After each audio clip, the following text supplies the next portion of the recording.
Good morning, you guys. Guess what? I have a present for you. A surprise for you this morning. I'm out here on the water on this little pier, and it's beautiful. It's only like 8:15 or so, coming up on 8:30 probably. But yeah, I'm gonna be doing a little bit of reading out here, enjoying this peace and quiet. It's amazing. I was not really expecting to find this morning. I was planning to come out. You'll probably see some fish jump too. I was planning to come out here and trying to get this to stay up in a good way here. But I was planning to come out here and read this morning, or planning to come out here on my bike ride, and I got the idea to read out here. And so that's a good idea. But yeah, I want to make sure this camera will stay in the right place, so just bear with me for a minute.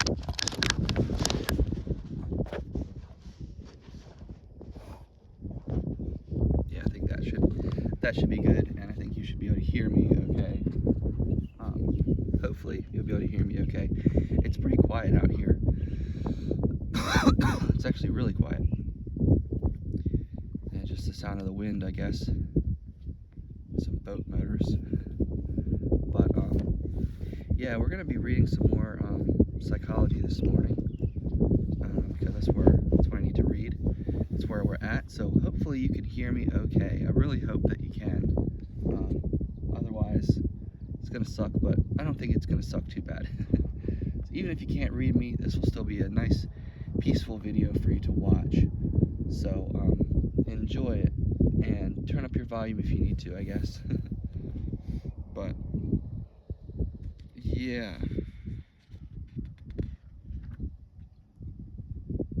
we're going to talk about the cognitive theory of development. And there's this guy, I'm not sure how to say his name. I think it's Piaget. I think I'm going to say Piaget, because I think that's what it is. But yeah, we'll just call him Piaget for now. Jean Piaget, 1896 to 1980, is another stage theorist who studied childhood development. Instead of approaching development from a psychoanalytical or psychosocial perspective, Piaget focused on children's cognitive growth. He believed that thinking is a central aspect of development, and that children are naturally inquisitive. However, he said that children do not think and reason like adults. His theory of cognitive development holds that our cognitive abilities develop through specific stages, which exemplifies the discontinuity approach to development. As we progress to a new stage, there is a distinct shift in how we think and reason. Piaget said that children develop schemata to help them understand the world. Schemata are concepts, mental models, that are used to help us categorize and interpret information. By the time children have reached adulthood, they have created schemata for almost everything. When children learn new information, they adjust their schemata through two processes: assimilation and accommodation. First, they assimilate new information or experiences in terms of their current schemata. Assimilation. Assimilation is when they take in information that is comparable to what they already know. Accommodation describes when they change their schemata based on new information. This process continues as children interact with their environment. For example, 2-year-old Abdul learned the schema for dogs because his family has a Labrador Retriever. When Abdul sees other dogs in his picture books, he says, "Look, mommy, dog." Thus, he has assimilated them into his schema for dogs. One day, Abdul sees a sheep for the first time and says, "Look, mommy, dog." Wrong, Abdul, you're wrong. Just kidding. Having a basic schema that a dog is an animal with 4 legs and fur, Abdul thinks all furry, 4-legged creatures are dogs. When Abdul's mom tells him that the animal he sees is a sheep, not a dog, Abdul must accommodate his schema for dogs to include more information based on his new experiences. Abdul's schema for dog was too broad, since not all furry, four-legged creatures are dogs. He now modifies. They are to me. I'm just kidding. He now modifies his schema for dogs and forms a new one for sheep. Like Freud and Erikson, Paget thought development unfolds in a series of stages, approximately associated with age ranges.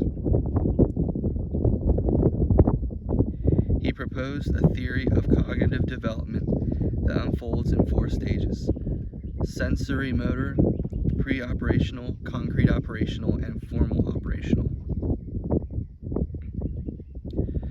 And then there's a table here we'll go through.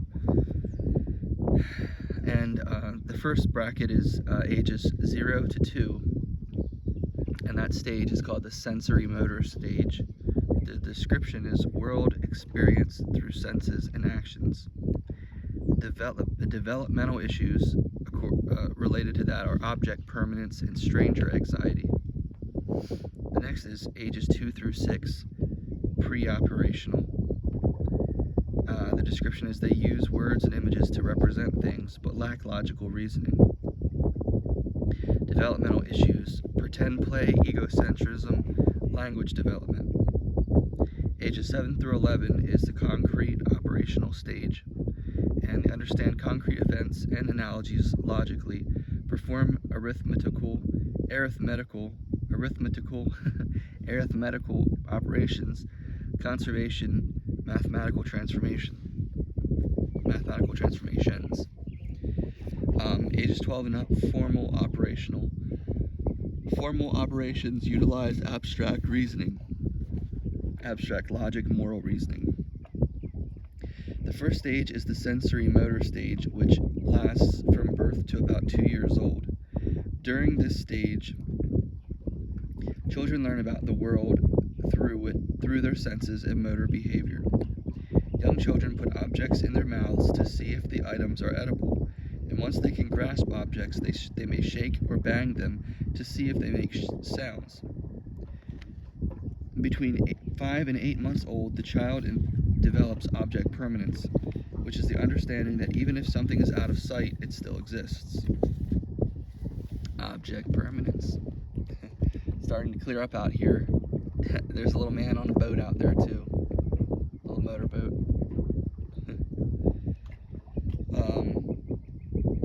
According to Paget, young infants do not remember an object after it has been removed from sight. Paget studied infants' reactions when a toy was first shown to an infant and then hidden under a blanket. Infants who had already developed object permanence would reach for the hidden toy, indicating that they knew it still existed, whereas infants who had not developed object permanence would appear confused.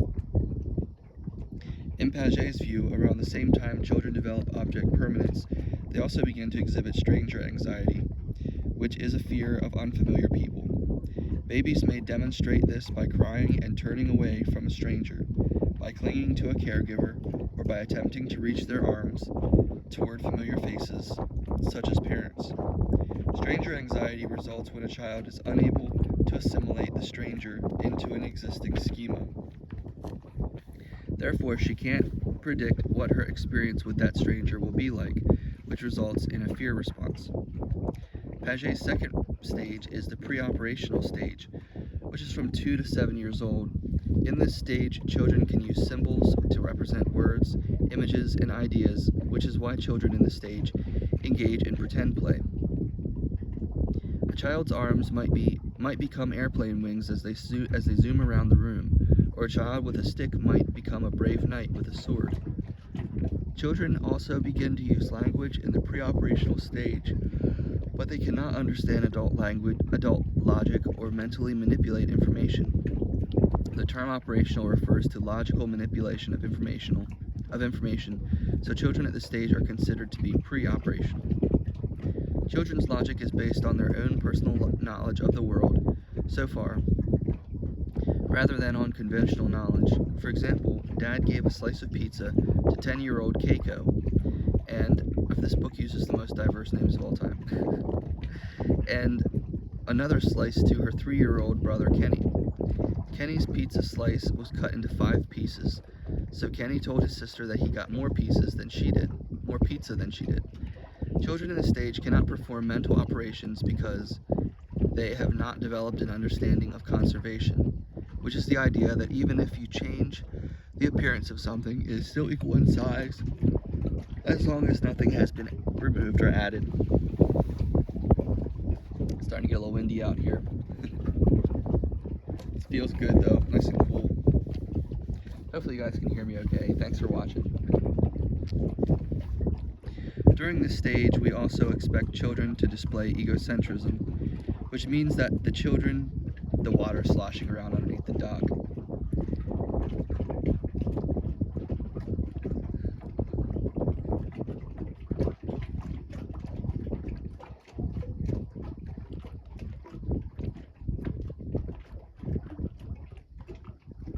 During this stage, we also expect children to display egocentrism, which means that the child is not able to take the perspective of others. A child at this stage thinks that everyone sees, thinks, and feels just as they do. Let's look at Kenny and Keiko again. Keiko's birthday is coming up, so their mom takes Kenny to the toy store to choose a present for his sister. Oh, Keiko is a girl. How would I have known? He selects an Iron Man action figure for her, thinking that if he likes the toy, his sister will too. Iron Man. An egocentric child is not able to infer the perspective of other people and instead attributes his own perspective. Piaget's third stage is the concrete operational stage, which occurs from about 7 to 11 years old. In this stage, children can think logically about real, concrete events. They have a firm grasp on the use of numbers and start to employ memory strategies. They can perform mathematical operations and understand transformations, such as addition. Addition is the opposite of subtraction, and multiplication is the opposite of division. In this stage, children also master the concept of conservation.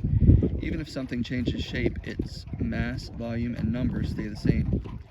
For example, if you pour water from a tall, thin glass to a short, fat glass, you still have the same amount of water. Remember Keiko and Kenny and the pizza? How did Keiko know that Kenny was wrong when he said that he had more pizza?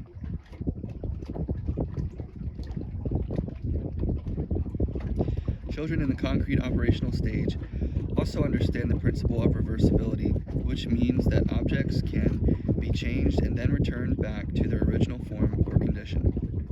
Take, for example, water that you poured into a short, fat glass. You can pour...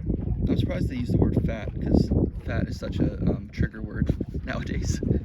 I mean, you're not allowed to say fat, basically, nowadays. It's just like how it is.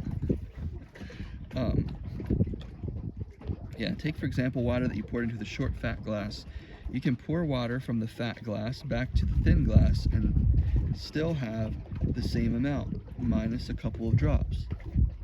The fourth and last stage of Piaget's theory is the formal operational stage, which is from about age 11 to adulthood, whereas children in the concrete operational stage are able to think logically about concrete events. Children in formal operational stage can also deal with abstract ideas and hypothetical situations.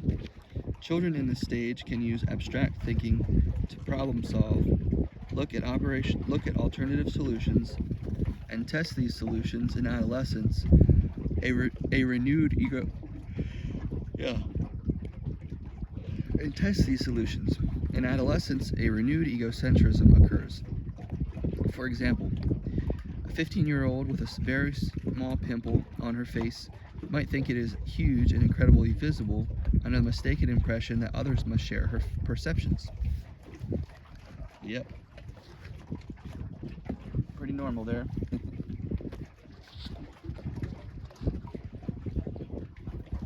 Pretty normal for show.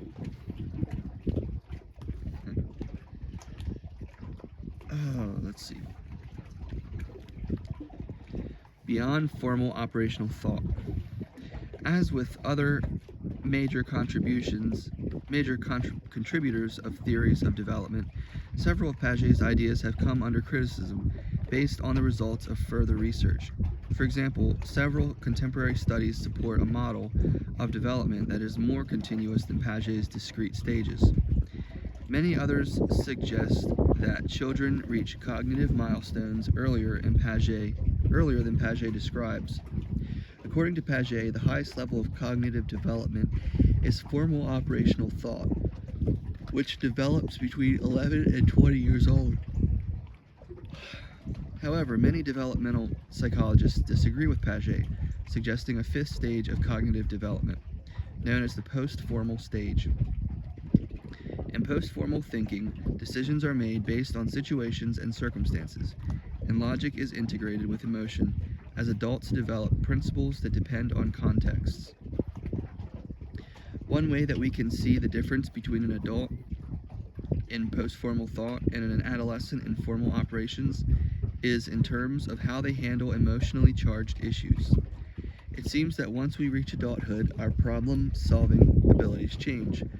As we attempt to solve problems, we tend to think more deeply about areas of our lives, such as relationships, work, and politics. Because of this, post-formal thinkers are able to draw on past experiences to help them solve new problems. Problem-solving strategies using post-formal thought vary depending on the situation. What does that mean? Adults can recognize, for example, that what seems to be an ideal solution to a problem at work involving a disagreement with a colleague may not be the best solution to a disagreement with a significant other.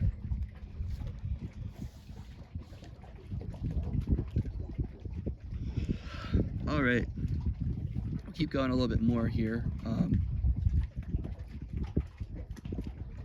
Maybe the 30-minute mark, we'll see.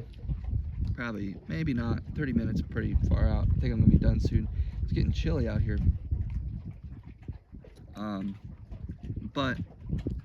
So we've got a little section here called Connect the Concepts that we're gonna read. It's pretty interesting, about neuroconstructivism.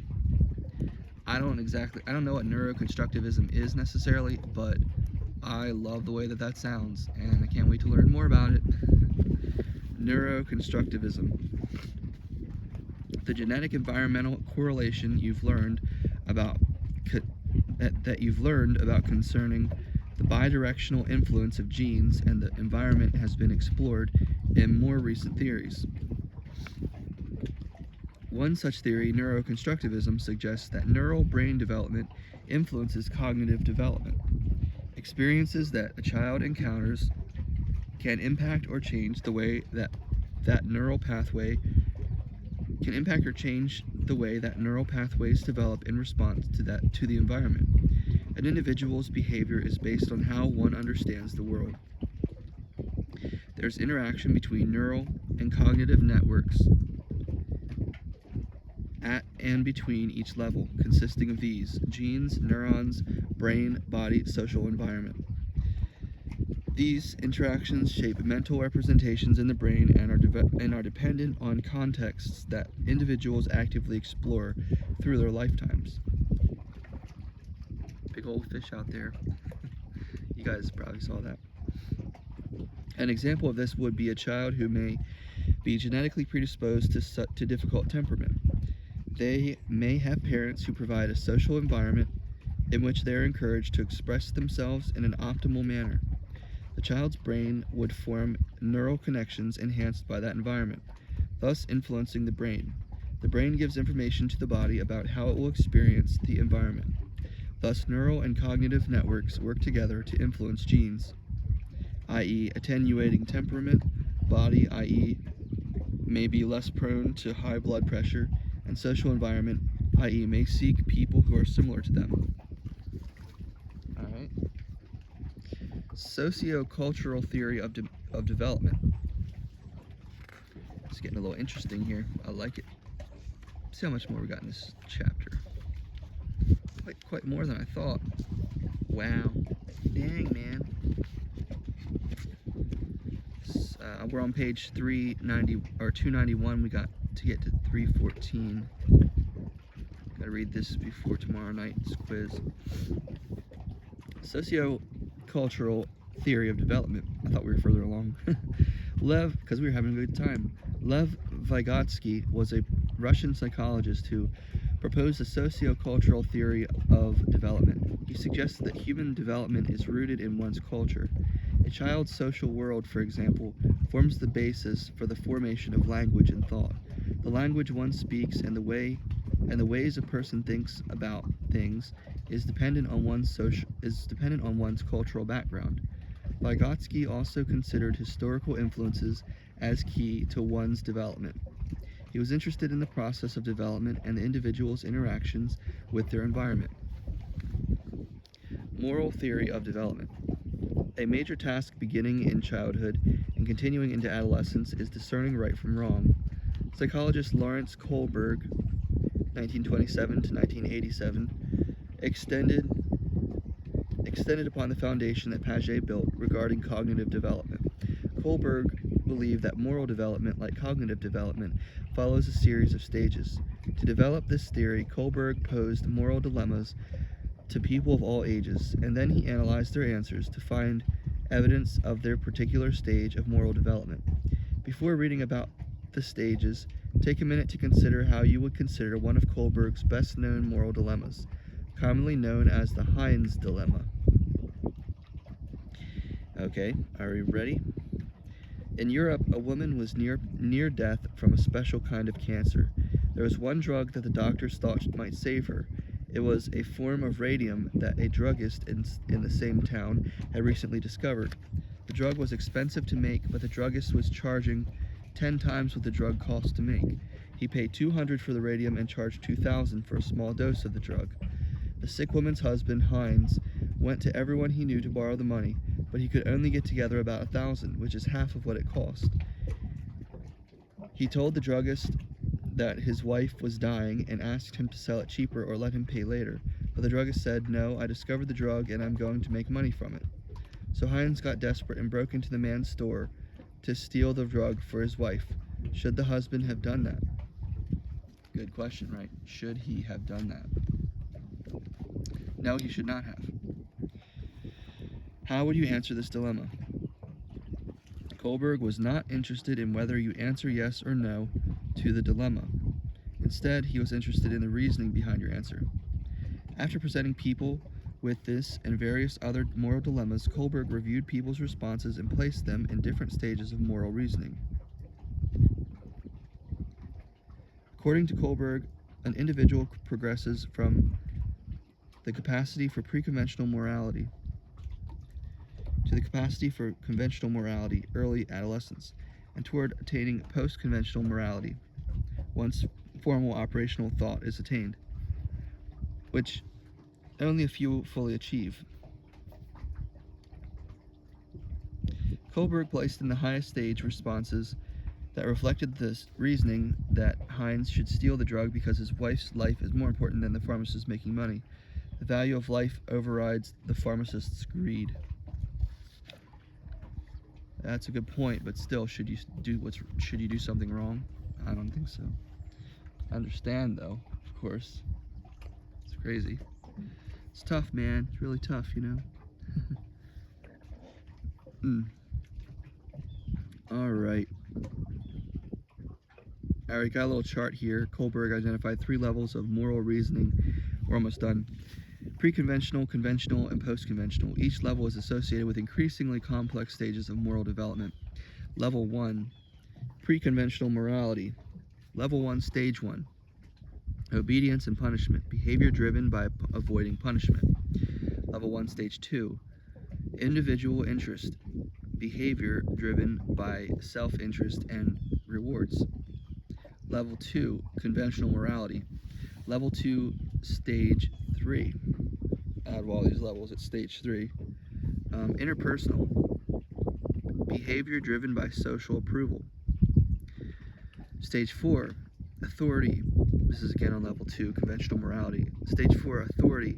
Behavior driven by obeying authority and conforming to social order. Level 3, post-conventional morality. Stage 5, social contract. Behavior driven by balance of social order and individual rights. Stage 6, universal ethics. Behavior driven by internal moral principles. Doesn't seem to be too complicated. It is important to realize that even those people who have the most sophisticated post-conventional reasons for some choices may make other choices for the simplest of pre-conventional reasons. Many psychologists agree with Kohlberg's theory of moral development, but point out that moral reasoning is very different from moral behavior.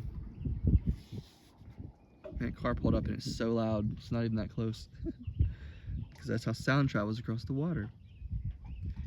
It is important to realize that even those people who have the most sophisticated post-conventional reasons for some choices may make other choices for the simplest of pre-conventional reasons. Many psychologists agree with Kohlberg's theory of moral development, but point out that moral reasoning is very different from moral behavior. Sometimes what we say we would do in a situation is not what we actually do in that situation. In other words, we might talk the talk but not walk the walk. Yep. How does this theory apply to people of different genders? Kohlberg, 1969, felt that more men than women move past stage 4 in their moral development. He went on to note that women seem to be deficient in their moral reasoning abilities. These ideas were not well received by Carol Gilligan, of course, a research assistant of Kohlberg who consequently developed her own ideas of moral development. In her groundbreaking book, In a Different Voice, Psychological Theory and Women's Development, Gilligan, 1982, criticized her former mentor's theory because it was based only on upper-class white men and boys. She argued that women are not deficient in their moral reasoning. She supposed that different genders reason differently. Girls and women focus more on staying connected and the importance of interpersonal relationships. Therefore, in the Heinz dilemma, many girls and women respond that Heinz should not steal the medicine. The reasoning is that if he steals the medicine, is arrested, and is put in jail, then he and his wife will be separated and she could die while he is still in prison. Makes sense to me. Alright, thanks for listening and watching, you guys. Hope you enjoyed the scenery today. It's pretty beautiful out here. Once again. Still pretty much the same out here. That was a big fish. That was a really big fish. Oh man, I was hoping to catch some really good sized fish jumping on video, but you know, that's just how that is. Happens so quickly. Have a great day.